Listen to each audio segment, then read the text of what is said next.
Hello mga kananay! So, since tomorrow is Mother's Day dito sa atin sa Philippines and most parts of the world, naisip ko nandito na rin lang ako sa IMG Pampanga, interviewin na natin yung isang nakilala ko na talagang hinahangaan kong mommy, no, sa nalaman ko sa kanyang buhay. So, she's a former seafarer. Siya ay isa sa mga senior marketing directors ng IMG. She's an entrepreneur at yung favorite ng role sa buhay niya, yung pagiging mom niya of two. So, welcome, Miss Madonna Gomez. Hello po, good afternoon. Good afternoon sa inyong lahat. Good afternoon, Coach Dang. Ayan, so, since nandito na kami, kasi we do trainings here, no, sa IMG Pampanga, naisip ko na since yun nga, Mother's Day, might as well interview na rin si Madonna, no, para makakuha tayo sa kanya ng mga tips at malaman din natin sino ba talaga si Coach Madonna. Okay, so may short interview lang tayo. Meron ako mga nakaset na questions para hindi na kami mangarag, okay? So unang-una, Madonna, taga Pampanga ka ba talaga? Yes, taga Pampanga. Mom ko is Bohol. So, half Bisaya and my father is Kapampangan talaga. But, dito talaga ako lumaki sa Pampanga. So, you are born and raised in Pampanga. Pampanga, Okay. yes. Tapos, nag-aral ka saan? So, nag-aral ako nung hindi pa kami nalalahar kasi we are one of the victims sa lahar. So, nag-aral ako ng grade school, syempre doon sa Bacolor, and then high school sa San Fernando, sa Bacolor din. So, nung college, syempre, na-evacuate na kami. So, sa Angeles na ako nakapag-college. Ayun. So, daanan lang natin. Kasi, since Mother's Day, more on focus ako doon. Paano ba yung pagpapalaki sa inyo ng nanay mo? Was she a strict mom or cool mom? Kasi yung henerasyon nila, di ba? Oo. So, was she a strict mom? No, wala namang dati kasi hindi naman talaga strict. Pero kasi tayo lahat, takot talaga tayo, no? Yung mga dati, dahil hindi naman talaga uso yung mga gadgets sa atin or isusumbong tayo. Or nagsusumbong yung mga bata pag hindi maganda yung ginagawa ng magulang. Ngayon, meron ng ganyan. So, sa amin, hindi naman talaga sila strict. No? Basta ang importante, pagkakain, sama-sama, no? Paggabi na, uuwi na. So, alam na namin yun. Doon kami pinalaki. Tapos, yung mama mo ba is madiscarding nanay? Was she a working mom or siya yung katulad ng iba na stay-at-home mom? No, talagang yung nanay ko madiskarte kasi di naman talaga kami lumaking mayaman. Mahirap din lang kami, no? Pero lalo na nung nalakar, doon talaga kinailangan na magtrabaho siya. Kasi we are six na wala yung business, walang income. Papa ko, nag-stop na rin siya nag-work ng Saudi. So nag-work siya for a short period of time. And kami rin, nagtitinda rin ako sa daan. Nagtinda rin ako ng slipper, nagratan ako nung high school para din lang makatulong dahil syempre, nalahar din kami, no? Mahirap. Naglalakad kami sa daan, yung ilang kilometro, no? Hindi kami makapagbayad ng service. Nagbibisikleta, angkas mo yung isang kapatid mo, para lang makapag-aral. So talagang No? si mama mo, ika nga, hindi siya yung klase na dumiskarte rin, gumawa. Tapos tinuruan niya rin kayo paano maghanap buhay. Yes, Diba? naturuan din kami. Yung tatay ko rin, ganun din. Pero syempre, yung tatay ko dahil wala siya sa Pinas mostly. Kaya ang nanay ko talaga, yung nag-watch talaga sa amin.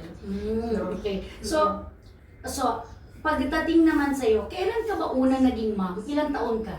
I think 31. Late ka din. 31. Oo, 31. Syempre sa ship, doon mga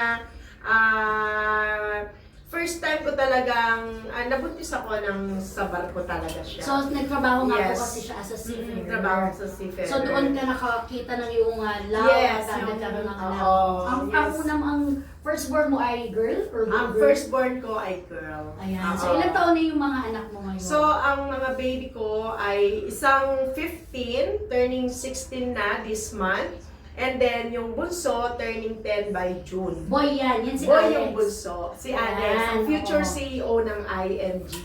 Ano yung kasi hindi naman po nililihim sa amin ni Madonna. She's a single Yes. mom. So, ano ba yung challenges ng pagiging single mom? So, syempre, ang challenges dyan, syempre, syempre sa finance, no? So, syempre, hindi naman talaga ako umaasa, no? Dahil naging very independent ako as a mom. kaysa sa ma-stress ako sa paghingi.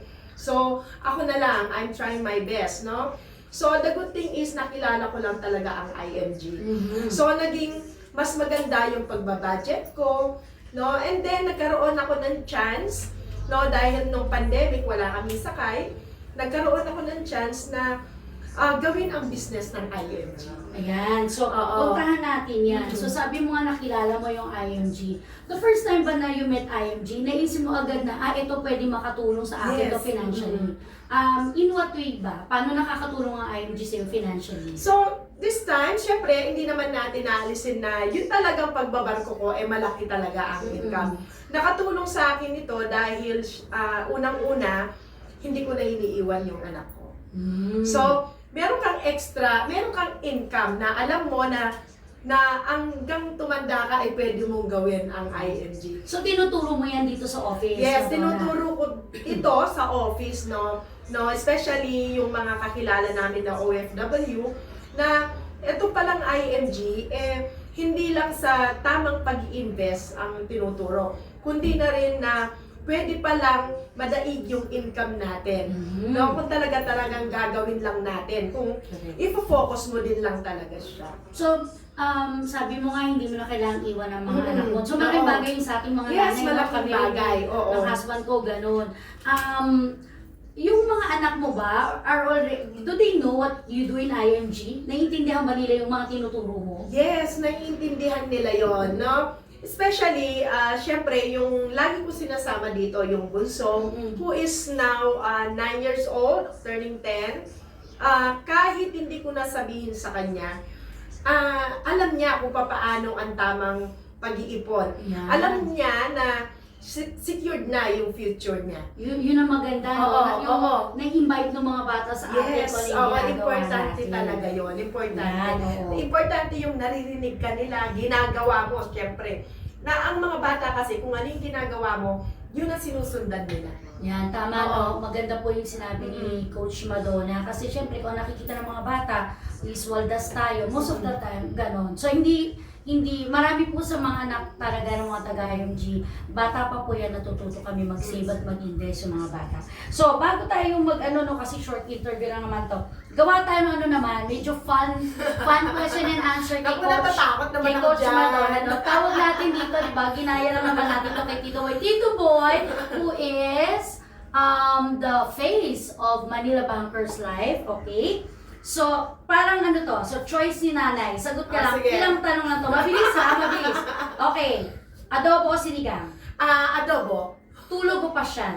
Tulog. Pogi o mayaman? Syempre mayaman. Travel local or travel abroad? Travel abroad. Mutual understanding o mutual funds? Of course, mutual funds. Long distance relationship o long-term healthcare? Long-term healthcare. Ayan, di ba? So, sige. Before tayo magtapos, ang hingin ko lang kay Madonna is, yung tanong ko before tayo matapos, ano ba yung pinakamasarap sa pagiging ina? Ang pagiging ina ay yung napalaki mo ng mabuti yung tama yung mga anak, no? Especially if you're a single parent, no? Napaka magandang feeling yung napalaki, napaaral, na-secure mo yung future ng mga bata. Ayan. Okay. Tapos, before we end, ano yung messages mo sa mga single moms out there? Okay, sa lahat ng mga single mom, no?